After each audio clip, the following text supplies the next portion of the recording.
मैं हूँ हिना आदिल। अपना पसंदीदा शो देखने के लिए हमारा YouTube चैनल सब्सक्राइब कीजिए और बर वक्त मालूमात के लिए बेल आइकॉन प्रेस कीजिए।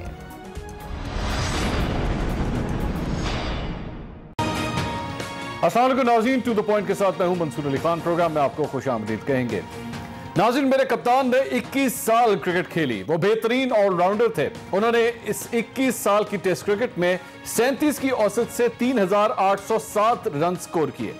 मेरे कप्तान ने 21 साल के दौरान 88 टेस्ट मैचेस में 18 निस्फ सेंचुरियां बनाई, लेकिन अपनी हुकूमत के सिर्फ 20 माह के दौरान उन्होंने अपनी पहली हाफ सेंचुरी मुकम्मल कर ली है। जी, मैं उनकी काबीना की हाफ सेंचुरी की बात कर रहा हूं। वजीर इत्तलात शिबली फराज के हलफ उठाते ही आज मेरे कप्तान की काबीना के अरकान की तादाद 50 हो गई। इससे पहले काबीना की निस्फ सेंचुरी बनाने का रिकॉर्ड पीपल्स पार्टी के वजीर आजम यूसुफ रजा गिलानी के पास था, जिनके काबीना अरकान की तादाद 56 तक जा पहुंची थी। मियां नवाज शरीफ के काबीना अरकान की तादाद 43 और शाहिद खाकान अब्बासी की काबीना 47 अरकान पर मुश्तमिल थी। मेरे कप्तान ने जब 20 माह पहले अपनी इनिंग्स शुरू की तो उस वक्त उनकी काबीना 36 अरकान पर मुश्तमिल थी। फिर लोग आते गए और कारवान बनता गया। आज मेरे कप्तान की निस्फ सेंचुरी मुकम्मल हो गई। मेरे कप्तान इतनी बड़ी काबीना के कभी हामी नहीं थे, बल्कि उन्होंने तो इक्तदार में आने से 8 साल पहले ही प्लानिंग कर ली थी कि जब वो वजीर आजम बनेंगे तो कितनी वजारतें होंगी। जी नाज़रीन, ये सब माजी का किस्सा है। इक्तदार में आने से पहले की बातें हैं। वजीर आजम बनने से पहले की प्लानिंग है। ये उस वक्त की बात है जब वो सियासत के समंदर को बाहर से देखा करते थे। ये उस वक्त की बात है जब उन्हें हुकूमत जैसा भारी पत्थर चूमने का मौका नहीं मिला था। चले, यहां उन्होंने इतने यूटर्न लिए, वहां एक ये भी सही, लेकिन बात यहां भी रुकते नजर नहीं आती। एक्सप्रेस ट्रिब्यून के सीनियर रिपोर्टर हसनात मलिक की खबर के मुताबिक वजीर कानून फारूक नसीम भी मेरे कप्तान के गुड बुक्स में नहीं रहे। उनके हिस्से का काम अब बाबर अवान, शहजाद अकबर, बैरिस्टर अली जफर और अटॉर्नी जनरल के सुपुर्द किया जा चुका है। यहां तक कि वजारत कानून की तरफ से आने वाली कानूनी तजावीज पर भी और लोगों से कानूनी राय ली जाने लगी है। मामले खुसूसी बराए इत्तलात फिरदौस आशिक अवान को ओहदे से हटाने के चंद ही लम्हे के बाद एक टीवी चैनल पर उनके खिलाफ खबरें चलना शुरू हो गई। इन खबरों में फिरदौस आशिक अवान पर करप्शन के संजीदा इल्जामात लगाए गए हैं। गो के फिरदौस आशिक अवान ने अपने ट्विटर के जरिए इन खबरों को झूठ कहा, लेकिन हैरानकुन तौर पर अभी तक किसी हुकूमती रुकन, वजीर आजम हाउस या उनकी अपनी साबका वजारत की तरफ से इन खबरों की तरदीद नहीं की गई। वो फिरदौस आशिक अवान जिन्होंने कप्तान के दिफा में दिन रात एक कर दिया, हुकूमत का तासुर बेहतर करने के लिए ना सुबह देखी ना शाम की परवाह की, हर महाज पर कप्तान का दिफा किया, क्या टीवी, क्या टॉक शोज और क्या सोशल मीडिया, हर जगह हर फोरम को इस्तेमाल किया। लेकिन जब उन पर इल्जामात लगे तो कोई वजीर, कोई मुशीर, कोई कारकुन और कोई टाइगर इनका दिफा करने के लिए सामने नहीं आया। इसका मतलब वाज़ेह है कि या तो उन पर लगाए गए इल्जामात सच्चे हैं, इसलिए सब खामोश हैं। अगर ये इल्जामात हकीकत नहीं है तो फिर 26 घंटे गुजर जाने पर भी इस खबर को चैलेंज क्यों नहीं किया गया? इस रिपोर्टर से सवाल क्यों नहीं किया गया? कोई ट्वीट अब तक क्यों नहीं की गई? क्या यह समझा जाए कि कप्तान की टीम से निकल जाने पर यही अंजाम होता है कि तू जाने और तेरा काम? आगे चलते हैं। 20 माह की हुकूमत तब्दीलियों से भरपूर है। मेरे कप्तान वजीर इत्तलात के 2 इंचार्ज तब्दील कर चुके हैं। वजारत खजाना और FBR में भी कई तब्दीलियां की जा चुकी हैं। पिछले हफ्ते ही पंजाब का चौथा चीफ सेक्रेटरी तब्दील किया गया। अब तक पंजाब के 4 IGs पुलिस भी बदले जा चुके हैं। कई मुशीर बदले गए, गवर्नर स्टेट बैंक बदला गया, अटॉर्नी जनरल तब्दील किया गया, वजीर सेहत बदला गया, पंजाब में वजीर इत्तलात बदल दिए गए, सेक्रेटरी खजाना बदला गया। सिर्फ 20 माह के मुख्तसर अरसे में इतने चेहरे बदलने की आखिर वजह क्या है? क्या मेरे कप्तान अपनी टीम की कारकर्दगी से मुतमईन नहीं होते? क्या इतनी ज्यादा और जल्दी तब्दीलियां मामूल का मामला है, या फिर मेरे कप्तान की अपनी टीम में धड़ेबाजी और सियासत इस कदर ज्यादा है कि एक के बाद एक को घर भेजना पड़ता है? इन तमाम सवालों के जवाब ढूंढने की कोशिश करते हैं। अपने पैनलिस्ट का इंट्रोडक्शन कराता हूं। पाकिस्तान तहरीक-ए-इंसाफ से सदाकत अली अब्बासी साहब आज हमारे साथ मौजूद हैं। मुस्लिम लीग नून से डॉक्टर तारिक फजल चौधरी साहब आज हमारे साथ मौजूद हैं, और पाकिस्तान पीपल्स पार्टी से चौधरी मंजूर साहब हमारे साथ मौजूद हैं। सदाकत अली अब्बासी साहब के पास सबसे पहले जाएंगे।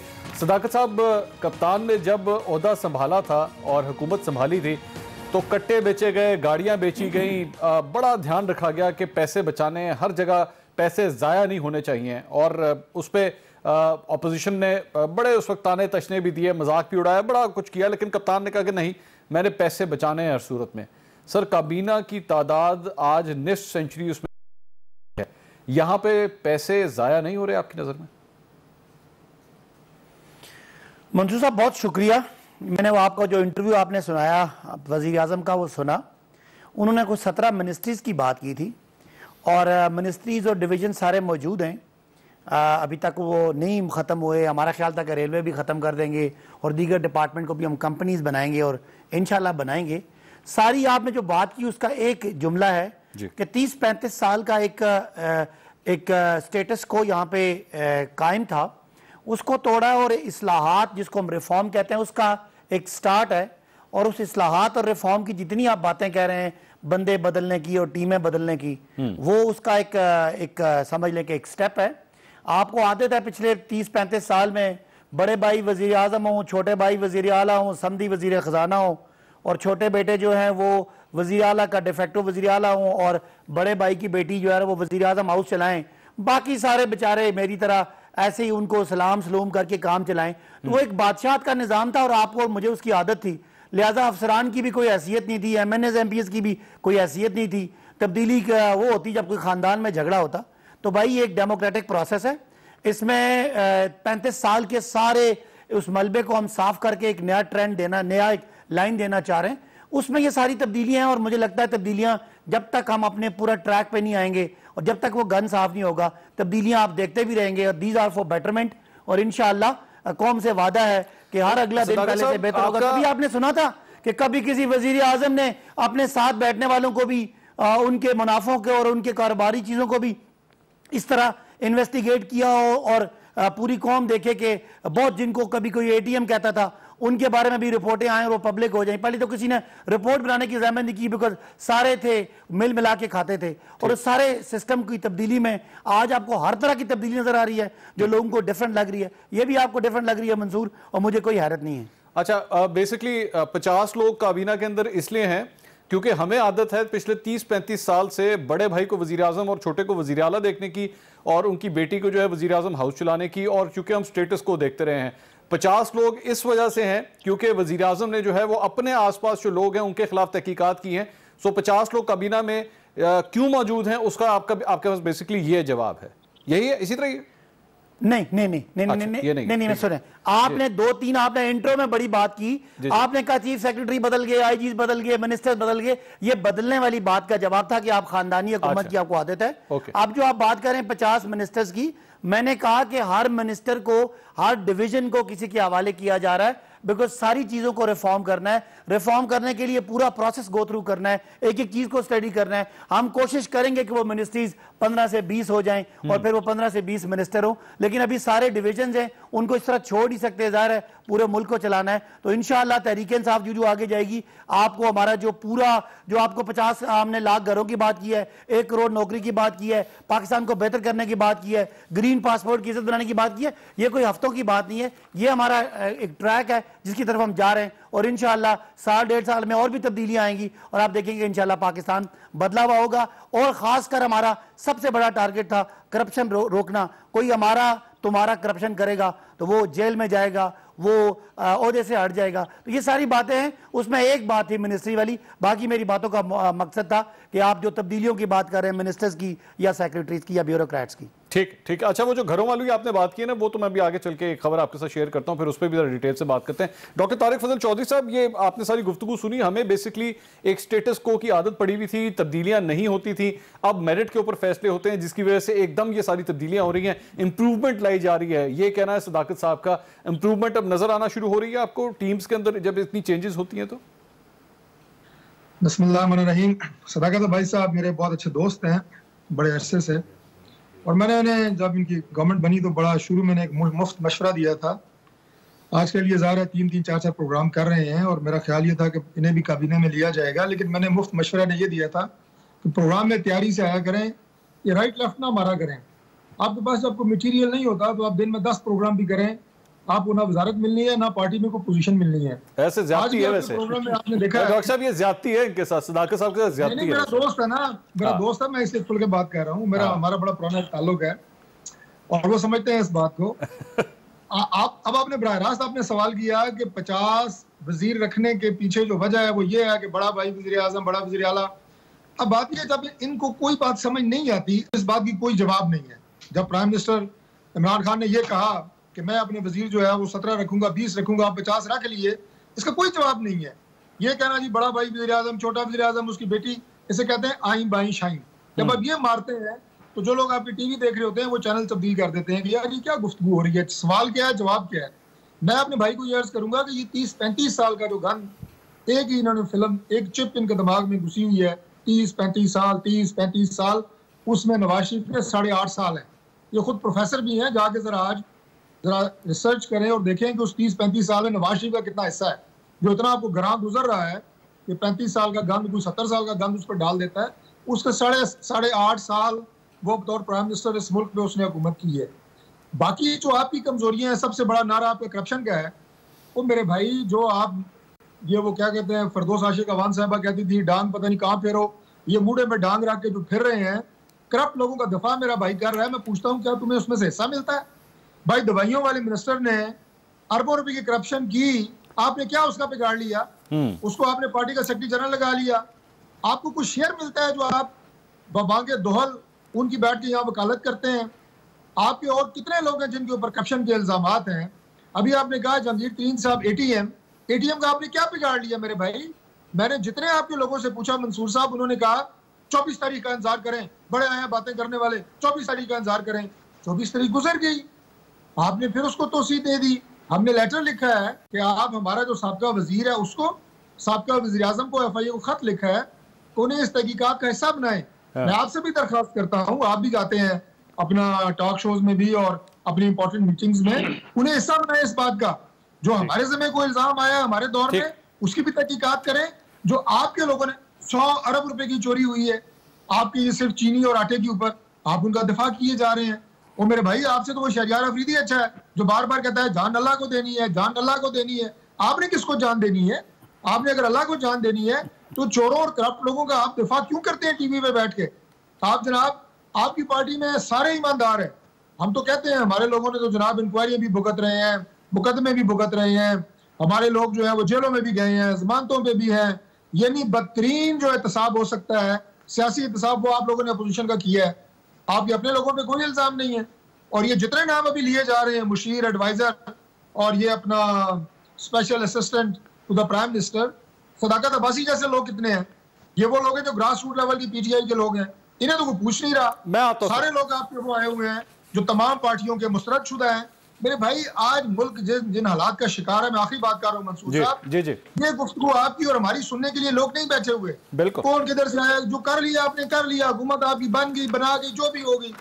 इस वक्त जिन हालात का हम शिकार हैं, मुआशी तौर पे पहले चैलेंजेस थे, ऊपर से आपका कोरोना का अजाब आ गया, लोग मैनेज कर रहे हैं पूरी दुनिया में अपने मुल्क के सिस्टम, यहाँ बैठ के भी आप उसे मैनेज करें। अभी सेनेटर फैसल साहब एक प्रोग्राम में थे मेरे साथ, उन्होंने कहा जी बहुत सारे जराए हैं, ट्वीट है, अफवाह है, आप अपनी राय का इजहार कर दें। यानी अब गवर्नमेंट ये तवक्को कर रही है कि अपोजिशन बजरिया ट्वीट इन्हें मशवरे दिया करे। ठीक है, मैं चौधरी मंजूर साहब को, सर चौधरी मंजूर साहब को इंक्लूड करना चाहूंगा। आलम है जी, संजीदगी से बात करें, संजीदगी से कोई इकदाम उठाएं। मुल्क में इस वक्त जो कैफियत है उसमें अपोजिशन को साथ लेके चले। ठीक है, मैं चौधरी मंजूर साहब से सवाल तैयार है जी। चौधरी मंजूर साहब, ये सर ये बात हो रही थी हाफ सेंचुरी की, कप्तान ने आज हाफ सेंचुरी मुकम्मल की है, दाद के मुस्तहिक हैं, जारी बात है, लेकिन यूसुफ रजा गिलानी साहब का रिकॉर्ड अभी भी उसी तरह ही कायम है, रिकॉर्ड नहीं टूटा, उनके नंबर जो थे वो ज्यादा थे। तो पीपल्स पार्टी को तो मेरा नहीं ख्याल आज तहरीक इंसाफ की इस परफॉर्मेंस पे कोई नाराजगी होगी या कोई पशेमानी होगी इस बात पे। बहुत शुक्रिया मंसूर अली खान साहब। अलमिया इस मुल्क का ये है कि अयूब खान भी इस स्टेटस को तोड़ने के नाम पर आया था और फिर स्टेटस को का सबसे बड़ा सिंबल बन के उभरा। फिर याहिया खान भी उस स्टेटस को तोड़ने आया था। आपको याद है 302 लोग निकाले थे, जिसमें इमरान खान साहब के वालिद साहब को भी, इकरामुल्लाह खान न्याजी साहब को भी। तो फिर वो भी स्टेटस को का सबसे बड़ा सिंबल बन के उभरा। ज़ियाउल हक भी इस मुल्क में स्टेटस को तोड़ने आया था, फिर आपको पता है। और इन सब की एक, मुशर्रफ भी स्टेटस को तोड़ने आया था, और इन सब की एक और खूबी थी कि जिनके खिलाफ ये स्टेटस को तोड़ने आए थे सब उनको साथ ले लिया, और अब उस स्टेटस को तोड़ने के अलमबरदार इमरान खान साहब हैं। किसी मुल्क का अलमिया होता है कि जब आप स्टेटस को तोड़ने के नाम पर स्टेटस को कायम करें, इंसाफ के नाम पर आप बेइंसाफी करें, आप लोगों के नाम पर लोगों के खिलाफ पॉलिसियां बनाएं। तो मुझे एक सरमायादार ने बताया कि ये हमारे तो 8 साल से पैसे पड़े हुए थे, ये 100 अरब रुपया जो अभी दिया है, तो 8 साल से पड़े हुए थे, हमें नहीं मिल रहे थे, तो इन्होंने हमें बुलाकर दे दिया 100 अरब रुपया कोरोना आने के बाद। तो वो तो सारा हमारी जेबों में या हमारी तिजोरियों में पड़ा है, बिजनेस एक्टिविटी तो हो कोई नहीं रही। तो ये अगर हमें 2-4 महीने और ना भी देते तो क्या फर्क पड़ना था, कोई भी नहीं। और जो 200 अरब रुपया रखा था उन्होंने उसके लिए, उसमें 75, गिलानी साहब की कैबिनेट उस वक्त बड़ी थी जब ये 18वीं तरमीम नहीं थी। 18वीं तरमीम ने बहुत सारी रुकावटें डाली थी और उसके बाद फिर आपको पता है जरदारी साहब ने कितने वज़रा को निकाला था। एक बात। दूसरी बात, फिरदौस आशिक अवान साहबा के हवाले से, साहब निकल गया मुंह से, उनके हवाले से जो आपने बात की है, देखिए 2 बड़ी बुनियादी बातें हैं। अगर तरदीद नहीं होती तो फिर उनके खिलाफ तहकीक होनी चाहिए, या तरदीद होनी चाहिए या तहकीक होनी चाहिए। जो मेरे पास है, मैं अभी बात नहीं करता, लेकिन मेरे पास जो तफसील है वो ये है कि उन न्यूज़पेपर्स को भी इश्तिहारात जारी किएंगे जिनका नाम कोई नहीं जानता, जिनका पता ही नहीं है। तो अगर तरदीद नहीं होती तो फिर तहकीक करें। और आप तो पहले 100 दिन का प्लान लेकर आए थे, फिर 90 दिन का प्लान था, करप्शन आपने 90 दिन में खत्म करनी थी, 100 दिन के अंदर आपने सारी रिफॉर्म्स कर देनी थी। फिर आपने 6 महीने तक कहा था कि 6 महीने मुझे कुछ ना कहें, 6 महीने के बाद जो कुछ होगा मैं जिम्मेदार हूंगा। आप जहां से ईंट उठाते हैं वहां से करप्शन की दास्तानें निकल रही हैं, जहां से आप हाथ डालते हैं वहां पे एक नया पंडोरा बॉक्स खुल जाता है। लेकिन चॉइस साहब, लेकिन चॉइस साहब एक सवाल यहाँ बनता है, चॉइस साहब यहाँ सवाल ये बनता है, जिस तरह आप कह रहे हैं कि जहां हाथ डालते हैं वहां पे करप्शन की कहानी निकलती है, तो फिर इसीलिए इतनी तब्दीलियां भी तो हो रही है ना। कप्तान कोशिश तो कर रहे हैं कि जहां जहां मुझे प्रॉब्लम आएगी मैं वहां पे तब्दील करता रहूंगा। देखिए तब्दीली क्या कर रहे हैं, तब्दीली ये कर रहे हैं कि यहाँ से उठाकर वहां पे और वहां से उठाकर यहाँ पे। मसलन अगर चीफ सेक्रेटरी पंजाब मेजर आजम सलमान साहब बहुत बुरे अफसर, तो उन्हें यहाँ से तब्दील कर दिया गया कि वो चीफ सेक्रेटरी बनने के नहीं थे, और मरकज में ले जाकर सबसे बड़ी जो वजारत है उसका सेक्रेटरी लगा दिया गया। आपको पता है वजारत दाखिला के पास कितना बड़ा काम होता है, पहले भी उधर थे अब भी ले जाकर। या तो फिर आपका उनको तब्दील करने का फैसला गलत है या वहां पे लगाने का फैसला गलत है। इसी तरह से वज़रा को यहाँ से उठाकर उधर और उधर से उठाकर इधर, ये कौन सी तब्दीली है? ये कौन सी तब्दीली? एक सियासी इशू है जहांगीर खान टीम के मुतल्लिक। वो सियासी इशू ये है कि उनकी एक मीटिंग रिपोर्ट हो गई है जो कि नहीं होनी चाहिए थी, या उन्होंने अपने तरफ से सीक्रेट की, जिसमें उन्होंने अदम एतमाद का इजहार किया परफॉर्मेंस के ऊपर। वो मीटिंग रिपोर्ट होगी है, वो मीटिंग ले जाकर सामने रख दी है। ठीक, खान साहब ने बुलाया है, उसकी उन्होंने तरदीद नहीं की। मैं चॉइस साहब एक ब्रेक, मैं चॉइस साहब मुझे have to take a break. लेकिन ये जो जहांगीर तरीन साहब की मीटिंग के हवाले से आप बात करें ना, ये एक खबर आई थी मीडिया के ऊपर, बात आई थी कि उनकी कोई रिकॉर्डिंग हुई है और वो रिकॉर्डिंग जो है शायद प्राइम मिनिस्टर तक पहुंची है। इस सिलसिले में मैंने अपने एक सोर्स से गुफ्तगू की कि क्या इस किस्म की रिकॉर्डिंग हुई थी जहांगीर खान तरीन साहब की या नहीं। तो मुझे उसका जो जवाब मिला, वो हसास इदारे से ताल्लुक़ रखने वाले एक साहब थे, उन्होंने मुझे इसका जवाब दिया कि ये इसमें कोई अचंभे की बात नहीं है। हाई प्रोफाइल लोगों के हवाले से मॉनिटरिंग की जाती है, उनको चेक किया जाता है कि खुदा न खास्ता उनको कोई थ्रेट ना आ जाए या उनको कोई धमकाने की कोशिश ना करे, इस वजह से उनकी मॉनिटरिंग होती है। और चूंकि जहांगीर खान तरीन साहब भी एक बड़े हाई प्रोफाइल पर्सनालिटी उस वक्त ज़रूर थे, तो हो सकता है कि इस वजह से उनकी रिकॉर्डिंग की गई हो। अब जाहिर बात है ये कहना मुश्किल है कि क्या वाकई उनके टारगेट करके कोई रिकॉर्डिंग हुई है या नहीं हुई। ये बात तो मेरे ख्याल में वज़ीर आज़म या उनके करीबी ज़राए ही इस बात की कंफर्मेशन कर सकते हैं। मज़ीद बात करेंगे फिरदौस आशिक अवान साहिबा के ऊपर जो संगीन इल्ज़ामात हैं, आखिर हुकूमत चुप क्यों है, आखिर उसको डिफेंड क्यों नहीं कर रही। उनके हवाले से इतने सवेर करप्शन के चार्जेस, इतने सवेर एलिगेशंस लगे हैं, तो फिर उनको डिफेंड क्यों नहीं किया जा रहा। मज़ीद बात करते हैं ब्रेक के बाद, हमारे साथ रहिएगा। नाज़रीन welcome back after the break. Break पे जाने से पहले चौधरी मंजूर साहब ने बड़ी एक इंपॉर्टेंट बात की। उन्होंने कहा कि फिरदौस आशिक अवान साहिबा के ऊपर जितने संगीन इल्ज़ामात हैं, तो या तो इसकी तरदीद होनी चाहिए या तहकीकात होनी चाहिए। लेकिन 26 घंटे अब तक गुजर चुके हैं, लेकिन इस सिलसिले में अब तक किसी किस्म का हुकूमत की जानिब से कोई बयान नहीं आया है। सदाकत साहब, आपके पास कोई खबर है इस सिलसिले में, हुकूमत ने कोई इंस्ट्रक्शंस दी हैं फिरदौस आशिक अवान साहिबा के ऊपर? इतने संगीन इल्ज़ामात, ऑपोजिशन की बारी होती है तो उनको एक शहर से दूसरे शहर तक गाड़ी उनकी जाने नहीं दी जाती, बंदा गिरफ्तार हो जाता है, मिनट लगता है इस बात पे। लेकिन यहाँ पे एक फॉर्मर मिनिस्टर के ऊपर इतने संगीन इल्ज़ामात हैं, एक बयान भी नहीं आया हुकूमत की जानिब से भी। मंसूर साहब, ये एक बात मुझे ये मैं बात जवाब देता हूँ। एक बात मुझे बड़ी खुशी होती है जब पीपल्स पार्टी और PMLN के लोग करप्शन, हमारे वज़रा की करप्शन की बात करते हैं और ये इस बात की तरफ आते हैं कि करप्शन कोई मसला है और मुल्क लूटा जाता है। ये बड़ी अच्छी बात है, मैं इनके हक़ को तस्लीम करता हूँ और जिस वज़ीर के बारे में इनको शक हो खूब शोर शराबा किया करें ताकि इंक्वायरी रिपोर्ट्स आएँ। बिकॉज ये हाँ इमरान खान है, इस तरह नहीं है कि किसी पे इल्ज़ाम लगेगा तो वो एक पूरे 5 साल आपका वजीर भी रहेगा और आप उसको डिफेंड करेंगे। और अगर आपके वजीर आजम पकड़े जाएं तो डॉक्टर तारक फजल साहब की पूरी टीम बाहर खड़ी होकर सुप्रीम कोर्ट को बुरा भला कहे, कभी JIT को बुरा भला कहे, कभी नैब को कहे, कभी इसके पीछे कोई और है और उसके पीछे कोई और है। हम कानून मानने वाले हैं और हमारे यहाँ सप्तान खान अरेस्ट हुए, हलीम खान अरेस्ट हुए, तो वो हमारे दौर में हुए और किसी एक बंदे ने भी इदारों को बुरा भला नहीं कहा, बल्कि उन्हें कहा कि वो अपने आप को क्लियर करें और क्लियर करके आएंगे तो वो अपना वक्त एंजॉय करेंगे और अपना फ्रीडम एंजॉय करेंगे। जितने इन्होंने बात की, आमिर कियानी साहब की बात की, फरदौस आशिक अवान साहिबा की बात की, शुगर स्कैंडल की बात की, अल्लाह का फजल है। मुझे नहीं पता कि कोई एक मिनट, मुझे जरा मैंने सुनने में कोई प्रॉब्लम हुई। आपने कहा कि चाहे कुछ भी हो जाए लेकिन अदालत के हवाले से किसी किस्म का आप लोगों ने कोई बयान नहीं दिया या इस किस्म की कभी कोई बात नहीं हुई, इसी तरह कहा ना आपने?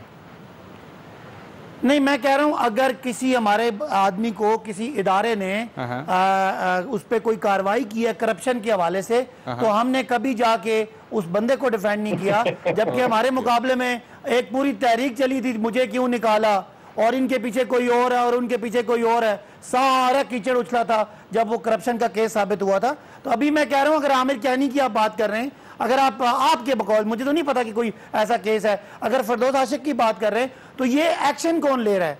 एक्शन इमरान खान ले रहे हैं जिनकी आपको बातें करने का मौका मिल रहा है। कभी माजी में नहीं हुआ कि 6 महीने 8 महीने में किसी वजीर को खालिस्तान शक की बुनियाद पे उनको मिनिस्ट्री से अलग कर दिया हो, या जो आप बातें कर रहे हैं फरदौस आशिक अवान साहब की, ये रेस्ट एश्योर इंशाल्लाह इंक्वायरीज होंगी इंशाल्लाह। जिस तरह आप तो मानते ही नहीं है ना, खुर्शीद शाह के केस अरबों के, शर्जील मेमन के अरबों के, डॉक्टर आसिम के अरबों के, अयान अली के, जरदारी साहब के जाली बैंक अकाउंट पता नहीं कितने 100 अरब के, ओमनी ग्रुप, शुगर माफिया, ये 56 कंपनियां, साफ पानी, रमजान शुगर, दर्जनों के दर्जनों ये अरबों के केस हैं, अरबों ना पीपल्स पार्टी मानती है सर सदाकत साहब, ना नहीं मानती सर, ये पीपल्स पार्टी मानती है। सुने मानते हैं ना, आप मेरी बात सुने। पीपल्स पार्टी मानती है कि नवाज शरीफ साहब ने बहुत लूटा, आप 90s की तकरीरें उठा के देख लें। नवाज शरीफ साहब, शहबाज शरीफ साहब मानते हैं कि जरदारी साहब और पूरी टीम ने बहुत लूटा, उनकी अपनी तकरीरें सुन लें। हाँ, आज दूसरे के बारे में इल्जामात लगाते हैं क्योंकि दोनों पकड़े गए। ये सदाकत साहब एक दूसरे के ऊपर इल्जामात लगाते हैं, लेकिन अपने ऊपर जो लगने वाले इल्जामात हैं कभी भी नहीं मानते कि इन्होंने करप्शन की है ना, ऐसे ही है। नहीं, मैं इन दोनों को सच्चा मानता हूं। जो पीपल्स पार्टी ने नून के बारे में केस बनाए, बिल्कुल नवाज शरीफ साहब ने करप्शन किया है, पीपल्स पार्टी बिल्कुल ठीक है। और जो नवाज शरीफ साहब ने जाली अकाउंट केस बनाए वो बिल्कुल नवाज शरीफ साहब बिल्कुल सच्चे हैं, बिल्कुल जरदारी साहब के सारे केस। काम करें सदाकत साहब, आप इस ट्रेडिशन को तोड़ें, आप इस ट्रेडिशन को तोड़ें और पिछले 2 साल में पाकिस्तान तहरीक इंसाफ के किसी एक बंदे का नाम लें यहाँ पे जिसने करप्शन की, और आप माने इस बात को। आज देखें, शुगर में हमारे लोगों का नाम आया है, जो 25 को रिपोर्ट आनी है। कौन है तारक फजल चौधरी साहब, फिक्र कौन है उसका नाम आया, जहांगीर तरीन साहब का नाम आया। सर एक मिनट, जहांगीर तरीन का नाम आया, और कौन है सर?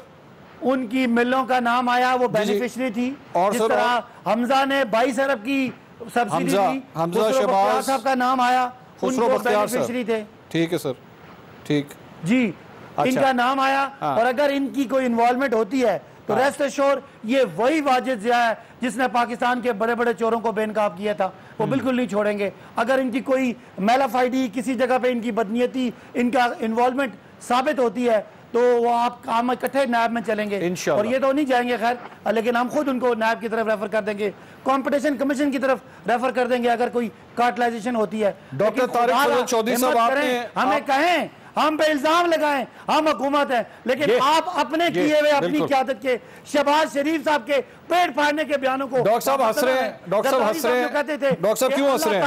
अगर नवाज शरीफ साहब को अल्लाह ताला भी माफ करे तो मैं माफ नहीं करूंगा। आप सब भी मंजूर साहब आप भी माफ ना करें, आप माफ ना करें। जो कहा था कि नवाज शरीफ साहब ये इसलिए मैं कहता हूँ आपके साथ ज्यादती होती है, आप जैसे बंदे को काबीना में होना चाहिए था। डॉक्टर साहब आप क्यों हंस रहे हैं? सर मेरे भाई से पूछे कि किस हैसियत में इतनी बड़ी बड़ी बातें कर रहे हैं। जितने लोगों के खिलाफ करप्शन के इल्जाम लगे हैं, किसी का कख, ये मैं पीटीआई की बात कर रहा हूँ, किसी का कख नहीं हो सका। ये आमिर ज्ञानी का नाम ले रहे हैं, मेरा वो भी दोस्त है, उसमें करप्शन का इल्जाम लगा 6 अरब का। मीडिया ने वो बैंक अकाउंट भी दिखाए जिनमें अरबों रुपए आए। आपने उसे पार्टी का सेक्रेटरी जनरल लगाया है, सदाकत अब्बासी साहब। सर वो तो आपका दोस्त है इसलिए लगाया है ना डॉक्टर साहब, वो आपका दोस्त है इसलिए से लगाया नहीं है, कोई बैंक अकाउंट नहीं है। डॉक्टर तारक फजल साहब मैं चैलेंज करता हूं, वो दिखा दे, ये सिर्फ हवाई बात है। आमिर खान की वजारत बदलने का आपने इल्जाम लगा दिया। You are working under him, you are working under him, you are not secretary general, he is secretary general, जिस पे इल्जाम लगा अरबों रुपए का। समझ आइए आपको, जगीर इल्जाम लगा, किसने इल्जाम लगाया, किधर है साबित? जाए ना नैब में चले जाएं, आप नैब में लेके जाएं। सच्ची बातें सुनो आप, सच्ची बातें सुनो आप, प्लीज सुनो। जहांगीर तरीन साहब ये हेलीकॉप्टर पे इमरान खान साहब राइड लेते रहे 5 साल, कख नहीं बिगाड़ सकते जहांगीर तरीन का। समझ आइए आपको, जहांगीर तरीन उनका ATM मशीन रही है, आप उसका कुछ नहीं कर सकते। सदाकत अब्बासी जैसे 50 बंदे कुर्बान कर देंगे, जहांगीर तरीन का कुछ नहीं होगा। ये मैं मंसूर के प्रोग्राम में कह रहा हूँ। आपने 24 तारीख कही थी, कुछ हुआ है? ओ भाई, किस बंदे के खिलाफ आपने कार्रवाई की है? इदारों को ये कर दिया, इदारों को वो कर दिया, रिपोर्ट ये आ गई, रिपोर्ट वो आ गई। सारे बड़े चोर आपके साथ हैं और आप चोरों का दिफा कर रहे हैं।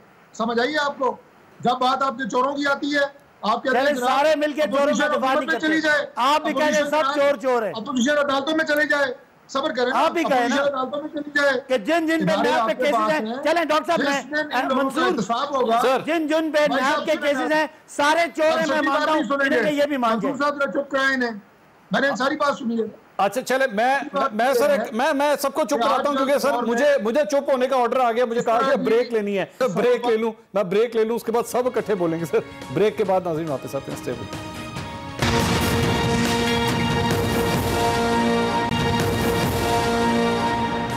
नाज़रीन welcome back after the break. नाज़रीन आज रोजनामा एक्सप्रेस न्यूज़ पर मेरे कप्तान के प्रोजेक्ट नया पाकिस्तान हाउसिंग स्कीम की एक अहम खबर शाया हुई है। यह खबर रिपोर्टर खालिद क़य्यूम ने रिपोर्ट की है। इस खबर के मुताबिक पंजाब में नया पाकिस्तान हाउसिंग स्कीम तकरीबन नाकाम हो गई है क्योंकि 50% फॉर्म जमा करवाने वाले लोग घर खरीदने से दस्तबरदार हो चुके हैं। इस खबर के मुताबिक पंजाब के जिला लोधरा में 80, खुशाब में 210 और भक्कर में सिर्फ 27 अफराद ने घर खरीदने के लिए डाउन पेमेंट जमा करवाई है। और सूरत हाल यह है कि लाहौर में जमीन की खरीदारी का नोटिफिकेशन ही अभी तक जारी नहीं हो सका है। चौधरी मंजूर साहब, ये जो घर बनाने वाली बात थी कि 50 लाख घर बनेंगे, कोरोना के बाद अब जो सूरत हाल है, तो कप्तान को तो कम से कम इसका कसूरवार तो नहीं ठहराया जा सकता ना? मईशत की हालत ही अब ऐसी है। कोरोना से पहले क्या था, कितने महीने हो गए? कोरोना से पहले का प्रोजेक्ट था ना ये, तो इन्होंने 90 दिनों के अंदर अंदर या 100 दिन के अंदर अंदर शुरू करना था। चलो ये 2 साल होने वाले हैं, 50 लाख था तो पहले साल उसमें 10 लाख तो बनने चाहिए थे ना, फिर ही जाकर अगले साल। चलो इसको तो छोड़ दें, कोरोना तो अभी आया, तो पहले 10 लाख किधर है? दूसरे साल के चलो कोरोना आया, आप समझ ले जनवरी के अंदर आया, तो 6 महीने थे, वो 15 लाख तो बन जाने चाहिए थे ना, फिर कोरोना का बहाना बनाते। कोरोना का इशू देखें, ये एक तरह के हुक्मरान है तकरीबन दुनिया के अंदर इस वक्त। जो अगर आप ट्रंप को देखें, अगर आप बोरिस जॉनसन को देखें, अगर आप फ्रेंच प्रेसिडेंट को देखें, स्पेनिश प्राइम मिनिस्टर को देखें, ये इमरान खान को देख लें, मोदी को देख लें, ये एक ही तरह की साइकोलॉजी है। इशू कुछ है, काम कुछ कर रहे हैं। वो भी अपने लोगों से लड़ रहा है, वो अपने गवर्नर से लड़ रहा है, और कभी किसको, कभी अपोजिशन को, वो नैन्सी पेलोसी को कल तनकीद का निशाना बना रहे थे, ये बैठकर अपने मुखालफिन को तनकीद कर, वो मुखालफिन कहते हैं हम मिलके काम करना चाहते हैं। ये तो सियासत नहीं है, ये तो सर चलता है, ये तो सियासत है, ये तो हर जगह ही होता है सर। नहीं,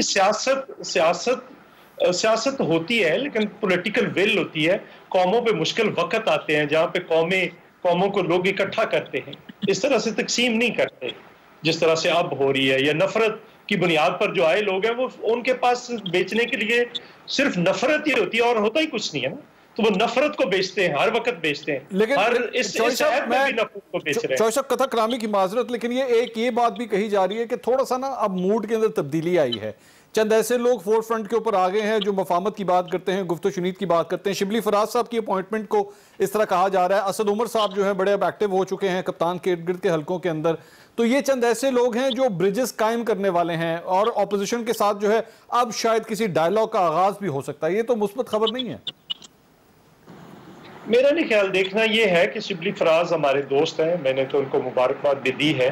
उनके वालिद साहब से हमारा बड़ा अच्छा ताल्लुक रहा है, बहुत उनके साथ उनसे सीखा बहुत है। तो अब सवाल ये है कि शिबली फराज के हाथ में कितना इख्तियार होगा, ये देखने वाली बात है, क्योंकि उनके नीचे जो उनके साथ, बल्कि नीचे तो नहीं कहना चाहिए, उनके साथ जो अपॉइंटमेंट हुई है उसके बाद लोग शाकी हैं कि उनके पास कितना इख्तियार होगा और उनके पास कितना इख्तियार होगा। सो ये आने वाले दिनों में चीजें साबित होंगी। प्रॉब्लम ये है कि हर फ्रंट पे नाकाम हो गए हैं और उस नाकामी का मलबा आप दूसरों पे डालना चाहते हैं। एग्रीकल्चर या फूड इस मुल्क का सबसे बड़ा मसला है।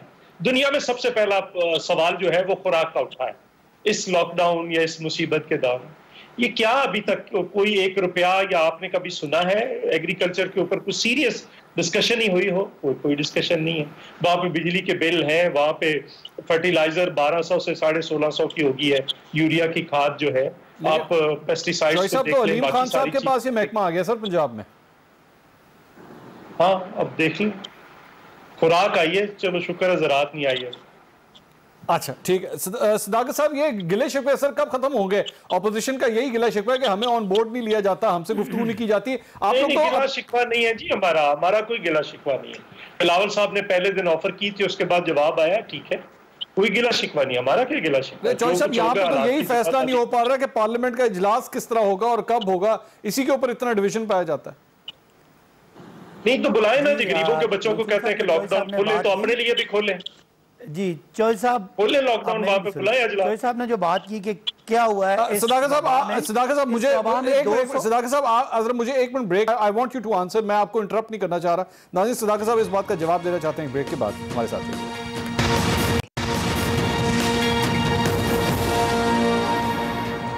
नाज़रीन, welcome back after the break. बात हो रही थी नया पाकिस्तान हाउसिंग स्कीम की और किस हद तक नाकामी उसके अंदर फिलहाल जो नंबर सामने आ रहे हैं उसमें नजर आ रही है। लोधरा से मैं थोड़ा सा खबर के हवाले से मजीद अपडेट कर दूं। लोधरा में 870 घरों का ये मंसूबा था, लेकिन दरख्वास्तें सिर्फ 623 मौसूल हुई, उनमें से भी सिर्फ 80 अफराद ने डाउन पेमेंट जमा करवाई है। सदाकत साहब जवाब देना चाह रहे थे। जी सदाकत साहब।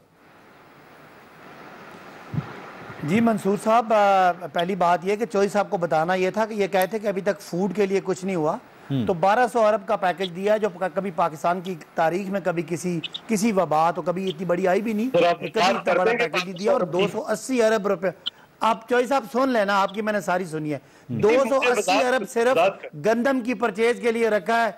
चौधरी साहब प्लीज, 280 अरब गंदम की परचेज के लिए रखा है। ठीक है सर जी, 280 अरब की गंदम परचेज हो रही है। अगर मुझे कहेंगे तो 50 अरब यूटिलिटी स्टोर्स के लिए है, अभी 70 अरब दिहाड़ीदार मजदूरों के लिए, मैं गिनता जाऊंगा और खत्म नहीं होगा। आपके 3 महीनों के जो छोटे बिजनेसमैन हैं उनके हम बिल भी माफ कर रहे हैं, जो स्मॉल एंड मीडियम एंटरप्राइजेज हैं। इसके अलावा उनको प्रमोट करने का इतना बड़ा पैकेज है। तो ये तो आप भूल जाएंगे पाकिस्तान में रिफॉर्मर्स की हुकूमत आई है, इस्लाहात लीडर की हुकूमत आई है। सदाकत साहब ये जो 280 अरब है, 280 अरब आपने कहा गंदम की खरीदारी के लिए, सर ये तो वही 280 अरब नहीं है गंदम की खरीदारी के लिए जो हर साल आता है? जी वही। नहीं तो आप फिर आप क्या मतलब, आप नहीं, जरा मुझे बात समझे। आप कह रहे हैं गंदम के लिए हमने कुछ नहीं किया, मैं जरा सुन लेना। आप कह रहे हैं कुछ नहीं किया, मैं आपको 280 अरब की बात कर रहा हूँ। भाईजान जरा सुन लें, 280 अरब हुआ जो हुकूमत खरीदती है, प्राइवेट सेक्टर इससे अलावा होता है। तो ऐसा अल्लाह ना करे, फूड सिक्योरिटी हमारा टारगेट है और कौम को बताना है कि 280 अरब रुपया उसमें है। नहीं, मुझे ये बताएं, नहीं गंदम की क्वांटिटी जितनी परचेज होनी है उतना ही रखना है ना। भाई साहब जो चिट्ठा लेके आए, चौधरी साहब आप क्या चाहते हैं कि 280 अरब की बजाय हम 400 अरब की रखें? गंदम उतनी जितनी चाहिए उतनी करनी है। मंसूर साहब, ये तो इन बेचारों का तो हालात बुरे हैं, आप हमारी फिक्र ना करें, आप अपने केसेस की तैयारी करें और वो कौम का हिसाब दें। जो 24,000 अरब के कर्जे आप लोगों ने गड़बड़ किए, उनका भी खाता खुल रहा है। डॉक्टर तारक फजल चौधरी साहब, ये जो 4,000 अरब की आपने बिजली के मंसूबों का नुकसान पहुंचाया, वो भी रिपोर्ट खुल रही है। चोरों की वकालत ना करें, ना चोरों की वकालत करें, चोर है आपके दाएं बाएं। किसकी वकालत कर रहा हूँ मैं? तो कह रहा हूँ कि 4,000 अरब का बिजली के IPP के मंसूबों का भी है। मंसूर साहब, आप जरा सुन लें सर। डॉक्टर साहब, मुझे नया पाकिस्तान की बात करने दें। नया पाकिस्तान मंसूर साहब, चोर ना करें, मंसूर साहब छोड़ दें, कोई और बात करें। नया पाकिस्तान हाउसिंग में अदालत की तरफ से स्टे थे, लाहौर हाई कोर्ट की तरफ से स्टे था, वो स्टे क्लियर होता है, इंशाल्लाह घर भी बनेंगे। ये जो आप कह रहे हैं जब घर लगाए जाए मीडिया पे, अपने पे है तो अदालत आ गई है यार। ये छोटा छोटा किस्सा जो आपके बीच में उनकी वकालत ना किया करें। डॉक्टर तारक फजल चौधरी साहब, अभी आप पे बहुत मुश्किल आपकी पार्टी पे टाइम आ रहा है। अभी जब 24,000 अरब के कर्जे खुलने हैं, अभी IPP खुलना है, अभी चीनी खुलनी है, तो सारे काम खराब हो जाने हैं। मुझे आपकी फिक्र है, आपकी बेचैनी का मुझे एहसास है, लेकिन आप मुझे जवाब देंगे ना नया पाकिस्तान मंसूर साहब। इंशाल्लाह पाकिस्तान की तारीख का सबसे बड़ा मंसूबा है, पाकिस्तानियों को सस्ते घर भी मिलेंगे, 40 इंडस्ट्रीज को इंशाल्लाह मल्टीप्लायर इफेक्ट आएगा और रोजगार भी आएगा, ग्रोथ भी आएगी इंशाल्लाह। बहुत शुक्रिया सदाकत के बाद डॉक्टर तारिक फजल चौधरी साहब और चौधरी मंजूर साहब। नाज़रीन, कल आपसे दोबारा मुलाकात होगी। अल्लाह हाफ़िज़।